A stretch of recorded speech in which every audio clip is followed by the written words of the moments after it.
સમાચાર સુરતમાંથી કે જ્યાં ગોડાદરામાં નકલી પોલીસ ઝડપાઈ ગઈ છે। જી હા, પોલીસ તરીકેની ઓળખ આપીને રૂપિયાની માંગ કરતા હતા।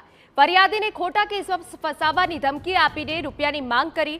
અવારનવાર રૂપિયા માટે દબાણ કરતા ફરિયાદીએ પોલીસે જાણ કરી। પોલીસે ઓળખ આપનારા સુશીલ તિવારી અને અતુલસિંહ સેંગરની ધરપકડ કરાઈ હોવાની વિગતો મળી રહી છે। ત્યારે ગોડાદરા વિસ્તારમાં આ નકલી પોલીસ કે જેને ઘણા લાંબા સમયથી લોકો પાસેથી આ રીતે પૈસા ઉઘરાવતા હતા, ખોટી ધમકી આપવામાં આવતી હતી, રૂપિયા ઉઘરાવવામાં આવતા હતા, પરંતુ જ્યારે અસલી પોલીસ કાને આ વાત પડી ત્યારે બે આરોપીની ધરપકડ કરાઈ છે। અમારા સંવાદદાતા બળદેવ સુથાર વધુ વિગતે વાત કરી રહ્યા છે। બળદેવ, પૂરી વિગત।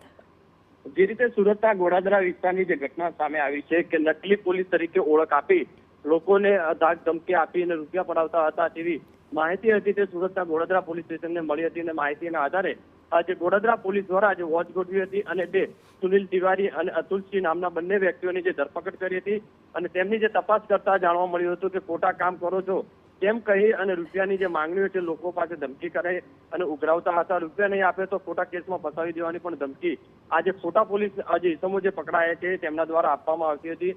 એટલે મહત્વની વસ્તુ છે, હાલમાં તો ગોડાદરા પોલીસ સ્ટેશનની અંદર આ બંને ઇસમો વિરુદ્ધ જે ફરિયાદ નોંધાઈ છે અને બંનેને ઝડપી પાડી અને કાયદેસરની કાર્યવાહી હાથ ધરવામાં આવી છે।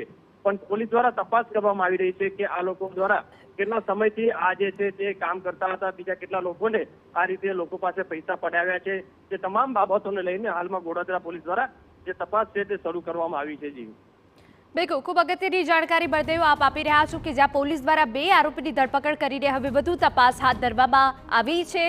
નકલી પોલીસ તરીકે જે અનેક લોકો પાસેથી રૂપિયા ઉઘરાવ્યા હતા, પોલીસ તરીકેની ઓળખ આપીને ધમકી આપીને લોકો પાસેથી રૂપિયા પડાવવામાં આવતા હતા।